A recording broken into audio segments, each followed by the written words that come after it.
Please welcome to Moment in Story.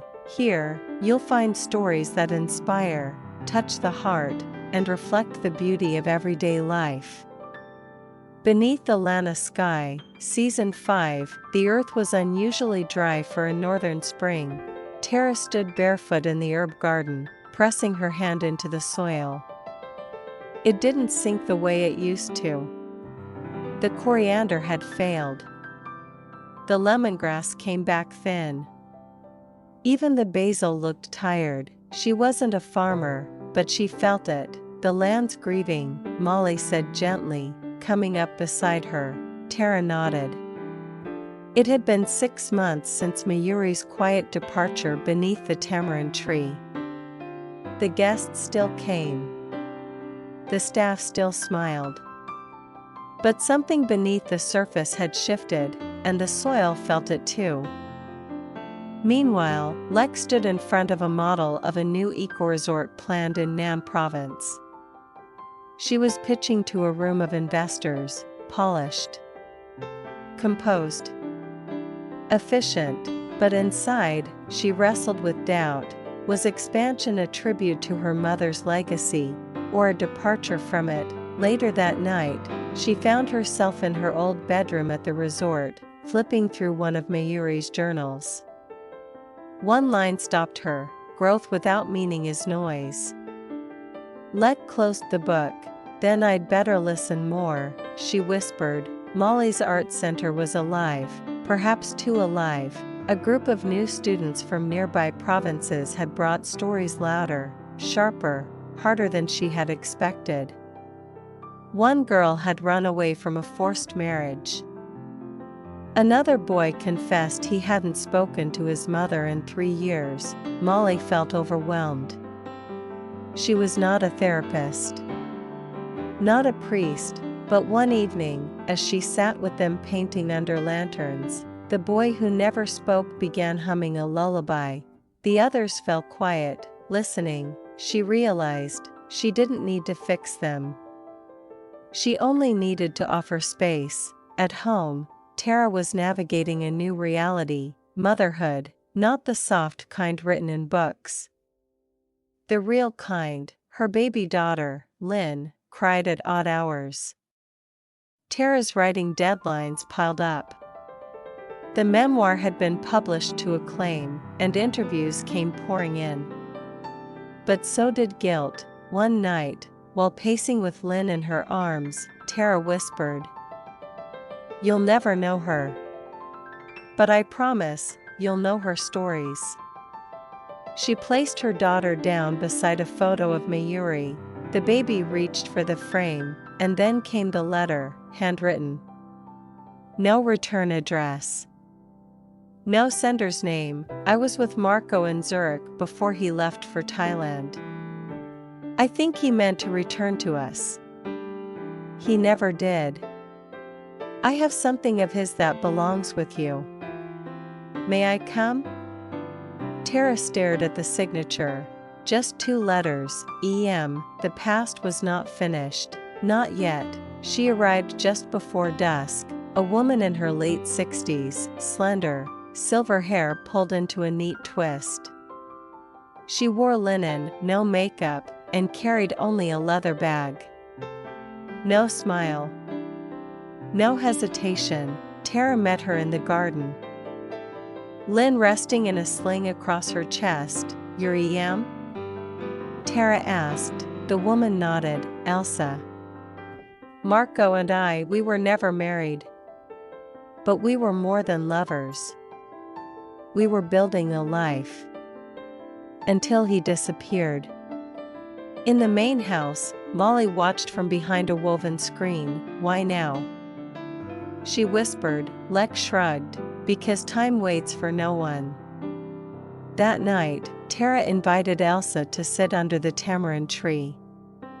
A lantern flickered between them. Elsa pulled out a package wrapped in old cloth. Inside, a pocket watch, Swiss.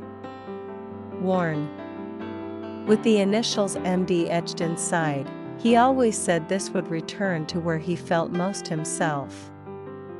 I suppose that was here, not with me. Tara's throat tightened. He was complicated.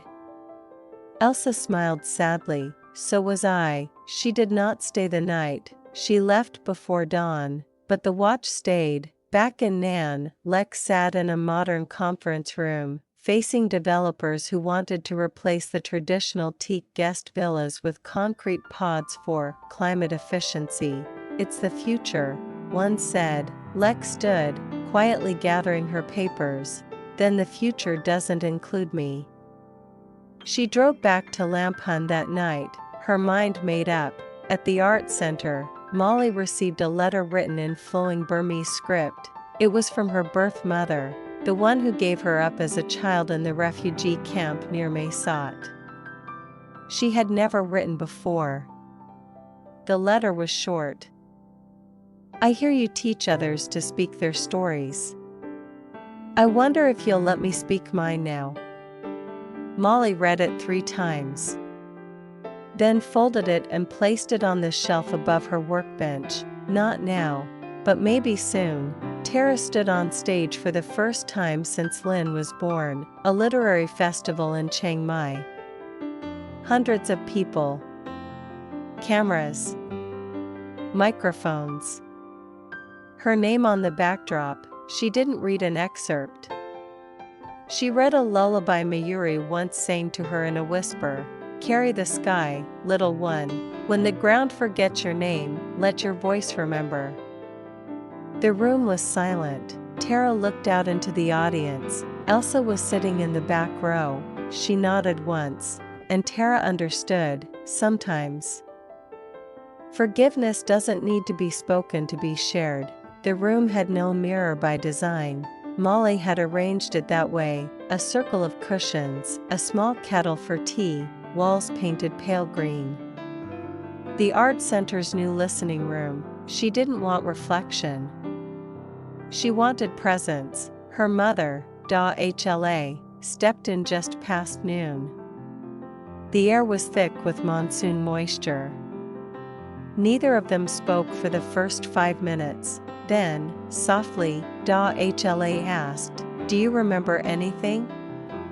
Molly shook her head, only the feeling of being left behind. Da Hla didn't flinch. I couldn't feed you. You were sick. And the border camp was no place to bury a child. Molly nodded once. I know. Then she added, but I still had to live without you. They sat together in the stillness, 2 women, 2 names, 1 silence. At the resort, Jules found Lek in the storage room, sorting outdated fabric swatches. He held up a rolled blueprint. I want to step back, he said. Lek paused. From what? Everything. She didn't answer.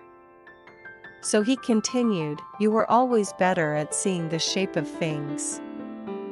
I was always reacting. It's time the roles shift. Later that evening, Lex stood under the lantern trees and thought, maybe love isn't about holding equal weight, but knowing when to carry more. Tara returned to the small writing studio behind the family house. She brought with her the pocket watch Elsa had given her, Marco's watch. Out of curiosity, she opened the back again. Tucked inside the lining, thin as a prayer scroll, were folded slips of paper, letters, all dated the same year Marco arrived in Lamphun, all addressed to a name Tara had never seen, Emily. The letters weren't romantic. They were confessions. Memories of war, of debt, of loss, of shame, and in one line, this, I never came to Thailand for peace. I came for penance. But Mayuree gave me the first thing I didn't feel I had to earn, belonging. Tara closed the letters, then she lit a candle. Not for answers. For witness, Lynn, now walking, spoke her first clear word that evening. She had been toddling through the herb garden with Tara and Molly. Pointing at basil, butterflies, and broken stems. Suddenly, she looked up at the tamarind tree and said, "Home. Not mama. Not bird. Home." Tara's breath caught. Molly's eyes welled, because somehow, a child too young to remember had named what they had all built, and what they were still learning to hold. The idea began as a whisper. Molly wanted to bridge something that had never been crossed, the unspoken memories of refugees and the structured pride of village elders. Two worlds. One landscape. No common table, until now. She called it the fire circle, a night beneath lanterns. No microphones. No script. Just memory as offering. They gathered on straw mats in the old rice barn courtyard. Women in faded longies. Elders in starched white shirts.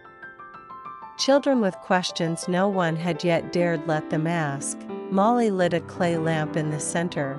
"Tonight, we speak what silence has cost." And they did, one by one, stories of leaving home. Of waiting in camps. Of promises broken and borders redrawn. Of kindness. Of betrayal. Of births in mud and deaths without names. When the fire dimmed, no one moved, because something had cracked, and the wind through the tamarind felt softer. Tara worked late that night. She had decided the letters would become a new memoir. Not about Marco. Not entirely, but about the inheritance of silence. She called it, The Watchmaker's Daughters. She opened the first chapter with, "To the ones who carry the weight of choices they never made, this is for you."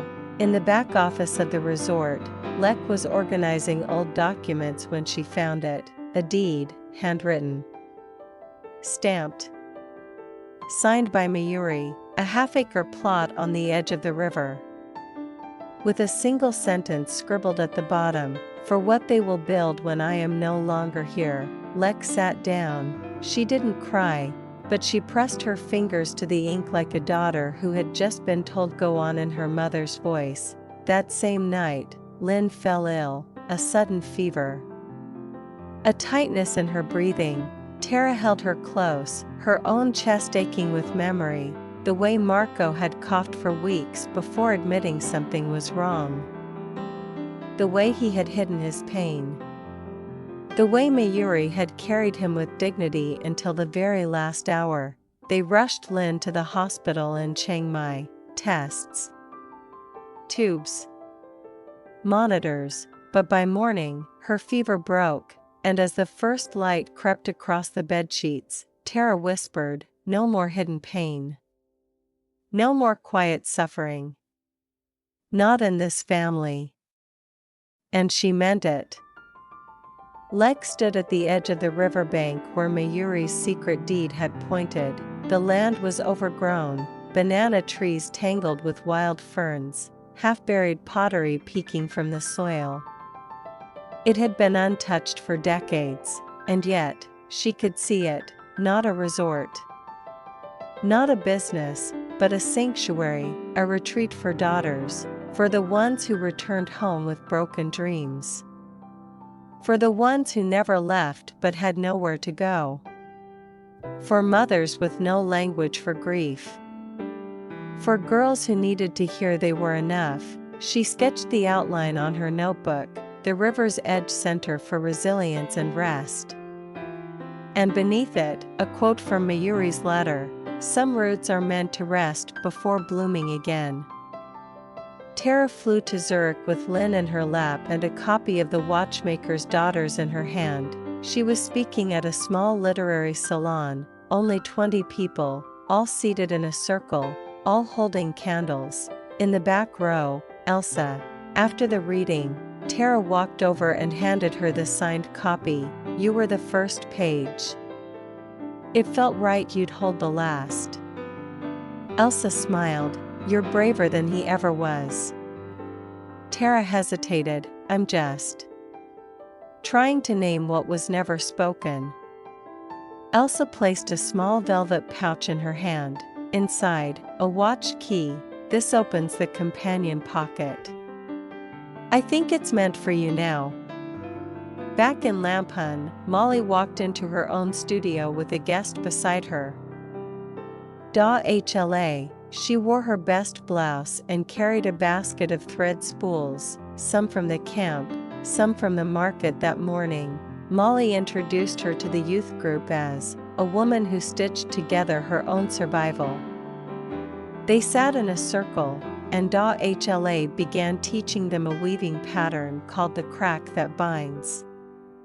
Every broken thread must be tied with another. That's how you make cloth strong. Molly wrote that down in the center's notebook.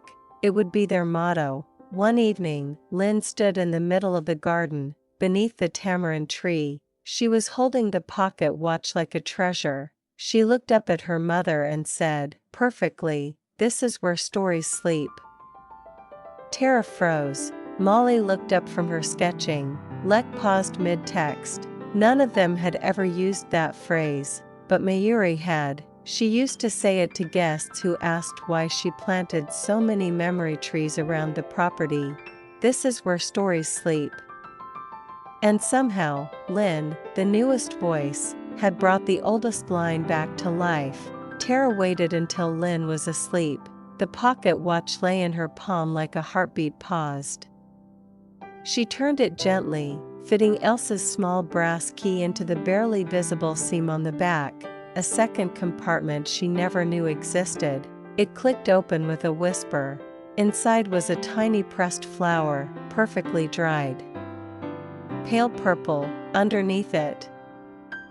Folded into quarters, a slip of paper. To whoever unlocks this, I wanted to belong. That was all. If you're reading this, maybe I finally did. MD, Tara didn't cry, she simply placed the flower into a new journal, and under Marco's final words, she wrote her own, "You did." Because we remember. At the riverbank, construction began. Lek watched as 3 women, one from Vietnam, one from Sweden, one from Chiang Rai, measured bamboo poles and plotted the foundation for the retreat. They had come because they believed in the idea of a space that didn't ask women to explain their grief, only to breathe through it. On a small wooden sign, Lek carved, "The river's edge, where tired roots drink." It wasn't a slogan. It was a welcome. Molly sat in her workshop beside HLA. They had written 12 lullabies from memory.